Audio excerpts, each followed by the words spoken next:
Hello, beautiful soul. Welcome to this sacred space, a space for truth, for depth, for softness with yourself. Today we're opening a quiet doorway into your shadow self, not to fear it, but to understand it, not to fix what's broken, but to embrace what's been hidden, hurting, or misunderstood. Take a moment with me. Close your eyes, take a deep breath in, and exhale gently. Let go of whatever weight you're carrying, even just for now. This reading is not about judgment, it's about awareness, compassion, and transformation. In this sacred space, we're opening a window into your shadow. Let's begin.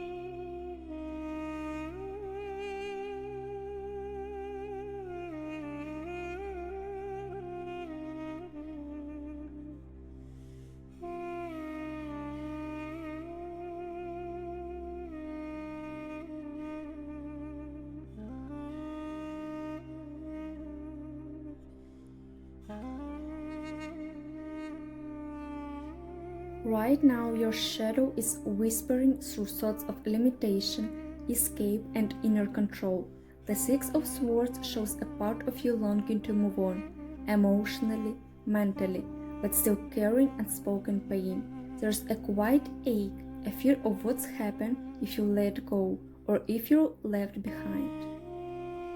The Eight of Swords deepens this by revealing a tendency to feel trapped, by circumstances, by others' expectations, or by your own mind. It's not that you're truly stuck, but your shadow might be replaying stories of powerlessness, making it hard to see the way forward. The fear of not doing enough or not being enough may be louder than usual. And yet, the Magician reminds us there's power in you. Your shadow might be overcompensating with control, trying to hold everything together, trying to prove yourself.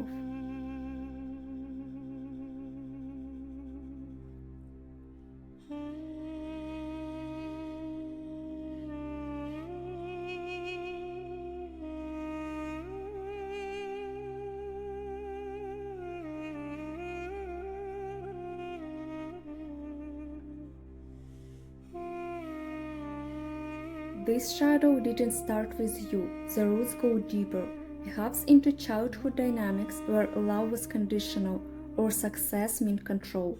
With the devil we see a pattern of entanglement. Maybe someone once told you who to be, how to act, what was acceptable, and to survive emotionally you adapted, you conformed. The Emperor suggests this influence may have come from a strong authority figure, a parent or mentor. You learned that being emotional or unsure wasn't safe. You learned to stand tall even if you're collapsing inside. The King of Wands shows this survival strategy became your identity. You became the leader, the fixer, the one who always has it together. But now this pattern is tired. Your shadow is rising not to hurt you, but to say, let me rest, let me feel, let me be seen even when I'm messy.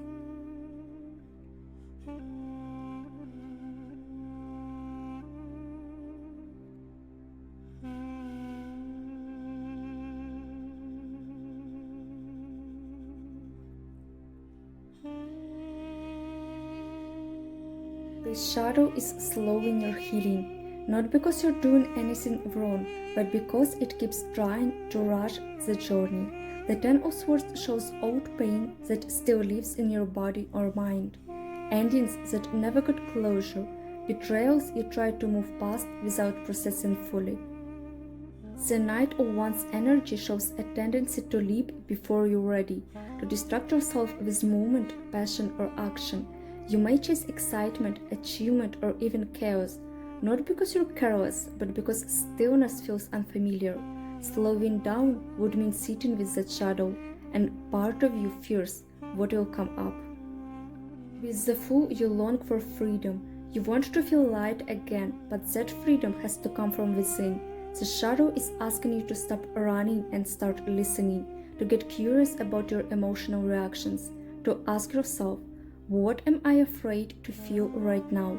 Your growth is possible. It's already happening.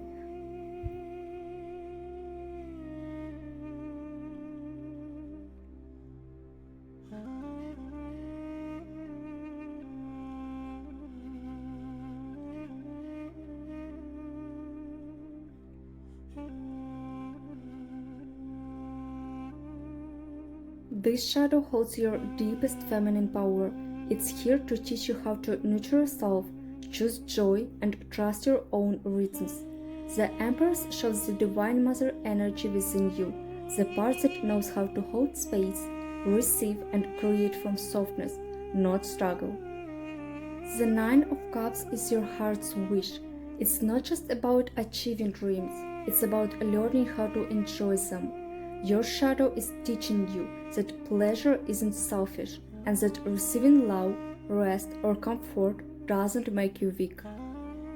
With the Two of Swords, you've been asked to stop avoiding your truth. You can't keep numbing or postponing inner choices. The power is not in pushing through, it's in pausing, listening, and choosing with clarity. This shadow wants to make you whole, not perfect, and the lesson here is this: what you once called weakness may actually be your greatest strength.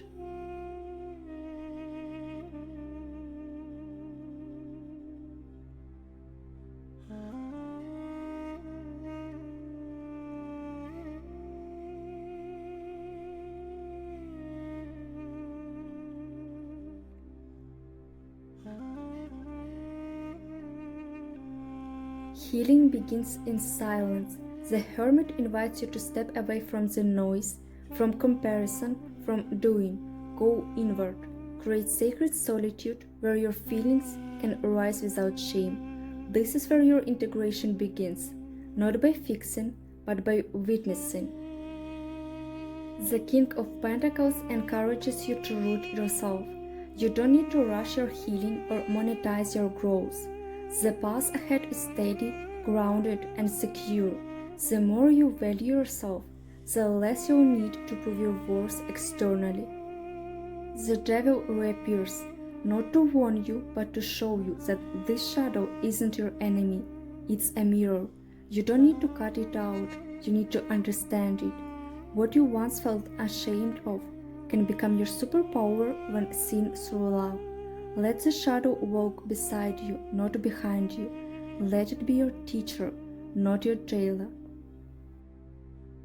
You've looked your shadow in the eyes today. That's no small thing. That's the first step of transformation, and it's incredibly brave. You're not broken, you're becoming. Every step into your truth is a step toward your power. Be gentle with yourself today. You've done deep work. If this reading moved something inside you, I'd love to hear about it in the comments. Don't forget to like this video and subscribe to stay connected to more deep, healing messages made just for your heart. You are seen, you are growing, and you're never alone. See you in the next reading.